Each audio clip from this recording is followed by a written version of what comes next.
베테랑2를 보고 왔습니다. 사실 연휴 때 본가 가서 가족들이나 친구들이랑 같이 우르르 몰려가서 생각 없이 보고 즐기고 싶었던 영화였는데요. 재밌으면 또 보면 되지 싶어서 그냥 개봉날 바로 보기로 했고, 결과적으로 그 선택을 꽤나 후회하고 있습니다. 비록 저에게 좋은 감상을 준 영화는 아니었지만 그렇다고 해서 영화를 재밌게 보고 오신 분들을 뭐라 할 생각은 절대 없습니다. 저는 늘 제가 별로라고 생각했던 영화를 재밌게 보는 사람들을 부러워했습니다. 똑같이 돈 내고 영화 보는데 재미없다고 느끼는 것보다 재밌게 보고 기분 좋게 영화관을 나서는 게 당연히 더 좋은 거 아니겠습니까? 역으로 제가 엄청 재밌게 본 영화를 혹평하는 사람들을 봐도 기분이 나쁘다기보단 그 사람의 평가로부터 영화를 보는 관점과 취향이 이렇게 다를 수 있구나 하는 다양성을 배웁니다. 이번 영상에서도 영화를 재밌게 보신 분들의 감상을 해치지 않는 선에서 제가 느꼈던 점들을 얘기해보려 합니다. 포스터를 보고 황정민, 정혜인이 출연한다는 것만 알고 아무 사전 정보도 모른 채 영화를 관람했는데요. 제 예상과 완전히 달라 놀랐던 점은 생각보다 전편과의 스토리 접점이 크게 없었다는 것입니다. 이전 영상들에서도 여러 번 언급했지만 저는 시리즈물과 후속작이 판치는 요즘 영화계의 세태에 염증을 느끼고 있는 사람입니다. 무작정 시리즈물이라면 다 싫은 것도 아닌 게 듄 파트 2나 에이리언 로물루스처럼 재밌게만 만들면 당연히 호평하며 만족합니다. 다만 그렇게 만족스러운 후속작들은 소수에 불과하고 대부분의 후속작이 기대에 못 미치는 게 사실입니다. 제가 후속작을 달가워하지 않는 가장 큰 이유는 후속작 한 편을 제대로 이해하며 보기 위해 너무 많은 노력을 요하기 때문입니다. 그리고 그러한 인풋에도 불구하고 아웃풋이 만족스럽지 못한 경우가 상당히 잦습니다. 영화를 보기 위해 감독의 연출법이나 그의 작품에서 일관적으로 나타나는 견지를 알아보는 게 아니라 단순히 스토리상 설정이나 세계관 같은 것들을 알아봐야 한다는 것 자체가 좀 어불성설이라고 생각합니다. 그런데 베테랑2는 그로부터 오는 문제점이 없었습니다. 제가 베테랑 1편을 개봉 당시에 영화관에서 본 이후로 다시 본 적이 없으니 첫 관람 이후로 강산이 한번 변한 건데요. 시간이 오래 지난 만큼 굵직굵직한 내용 말고는 기억나는 게 잘 없었고, 그래서 오늘도 전편의 내용을 기억하지 못해 이번 작품에 대한 이해에 어려움을 겪을까봐 좀 걱정을 했었습니다. 다행스럽게도 내용 전개상 이어지는 부분은 크게 없는 것 같더라고요. 1편의 디테일한 부분들까지 모두 꿰고 있는 팬이라면 제가 캐치하지 못한 1편과의 연결성 내지는 1편으로부터 이어지는 설정상의 소소한 재미들을 발견하고 즐기셨을지 모르지만 1편의 기억이 크게 없는 저의 입장에선 전편을 안 봐도 후속편을 이해하는 데에 문제가 없다는 사실 자체가 꽤나 긍정적으로 다가왔습니다. 그래서 만약 이 영화를 보러 갈 관객들이 저한테 1편 보고 가야 되냐고 물으면 저는 그냥 바로 영화관 가도 된다고 답해주고 싶습니다. 영화 자체의 만듦새에 앞서 저는 영화를 보기 전부터 이 영화의 태도가 그리 마음에 들지 않았습니다.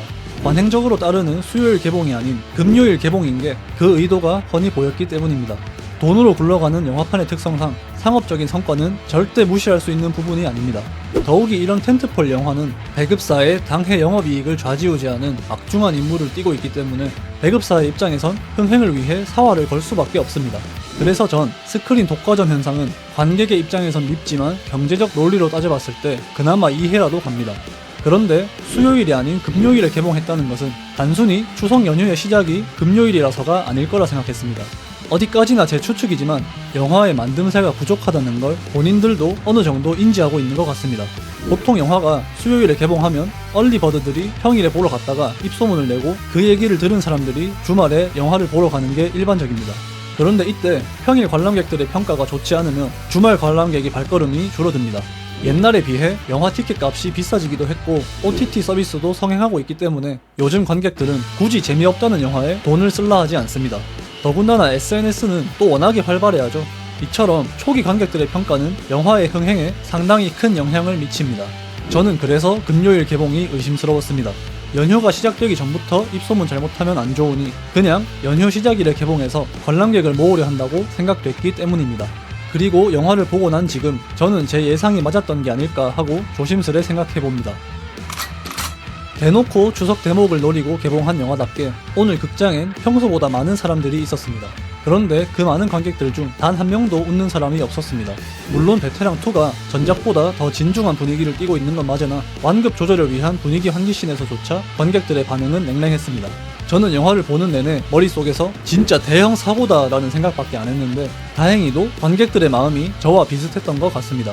활용 점정으로 끝나고 내려가는 엘리베이터에서 한 커플 관객은 생각보다 재미는 없다 그치? 라고 했고 제 또래쯤 돼 보이는 남자 관객들은 별론데? 별로네? 하며 얘기를 나누는 걸 들었습니다. 저 혼자만 별로라 생각했던 게 아니라서 참 안심이 됐습니다. 전 솔직히 오프닝 씬부터 이게 맞나 싶었는데요. 작중 서도철 형사가 어떤 잡범을 잡으러 건물 외벽에 난간을 타는 장면에서 뒤에 경찰들이 힘내라고 소리치며 응원하는 게 너무 짜친다고 느껴졌습니다. 이 외에도 오프닝 씬은 대체로 유머러스한 톤으로 쓰여졌는데요. 제가 일부러 독한 마음을 품고 본 것도 아니고 그냥 다 내려놓고 최대한 즐기며 봐야지 하며 보는데도 입꼬리 한 번이 안 움직이더라고요. 영화에서 전면적으로 내세우고 있는 이번 작품의 핵심 화두인 정의에 대해 다루는 방식도 새로울 것이 없었습니다. 법의 범위 밖에서 악을 심판하는 행위가 과연 정의인지에 대한 질문 자체는 이미 여러 미디어를 통해 접해온 바 있습니다. 1971년작 더티 해리에서도 그랬고, 일본의 만화 데스노트에서도 그랬고, 한국의 웹툰 비질란테에서도 그랬습니다. 베테랑2가 여기서 진보한 점은 그러한 질문을 서도철 형사라는 개인에게도 투영시켰다는 점입니다.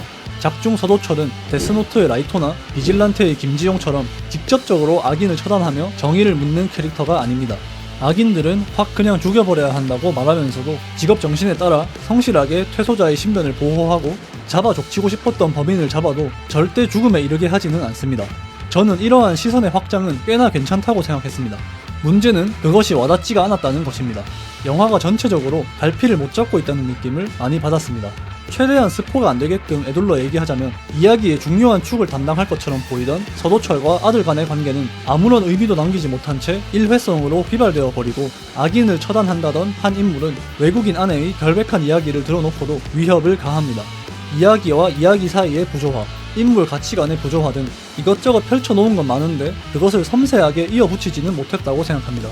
결과적으로 뭔가 무거운 주제를 건드리고 있다는 건 알겠는데 몰입이 안 되니 산만해질 수밖에 없던 영화였습니다.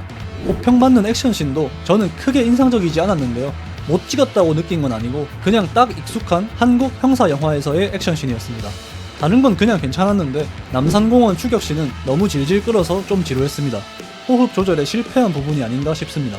주요 화두에 기반을 둔 스토리가 흡인력 있거나 형사 액션물로서의 장르적 쾌감이 있거나 둘 중 하나는 해야 되는데 둘 중 어느 부분에서도 카타르시스를 느끼지 못했습니다.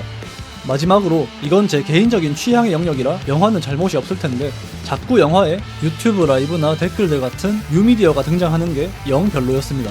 영화에서 댓글이 CG로 날아다니고 억텐 스트리머의 라이브 방송이 등장하는 게 저는 볼 때마다 자기적이더라고요.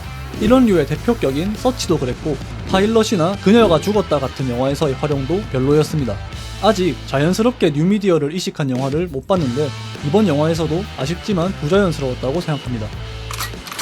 총평하자면 연기파 배우들로도 살리지 못한 작품이라 할 수 있겠습니다. 베테랑 1편은 고사하고 다른 한국 형사물과 비교해봤을 때도 크게 나은 점이 없는 것 같습니다. 제 기억에 1편은 진짜 재밌었는데 어쩌다 후속편이 이렇게 나온 건지 모르겠습니다.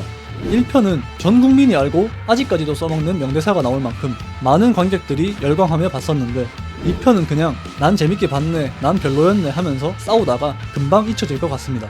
그리고 전 원래 먼 영화를 보던 엔딩 크레딧 다 올라갈 때까지 앉아있는 사람이라 이번에도 있는 줄 몰랐다가 보고 알게 된 건데 맨 마지막에 속편을 암시하는 듯한 쿠키 영상이 하나 있습니다. 범죄도시 시리즈처럼 시리즈물을 장기화할 생각인 것 같은데 이번 작품 때문에 고민이 깊을 것 같습니다. 이왕 만들 거면 시리즈의 아이덴티티 하나를 딱 정립해서 잘 만들어 봤으면 합니다. 마지막으로 언급드릴 것이 있는데요. 제가 생각했을 때 이 영화의 유일한 성취는 오달수입니다. 이미 한참 전에 무혐의로 결론이 났는데도 이미지 타격 때문에 영화에 잘 등장하지 못하는 게 안타까웠는데요. 영화의 만듦새를 차치하고 베테랑 2 정도 되는 체급의 텐트폴 영화에 출연했다는 것은 굉장히 고무적이라고 생각합니다. 심지어 비중이 적은 것도 아니고 꽤 자주 등장합니다.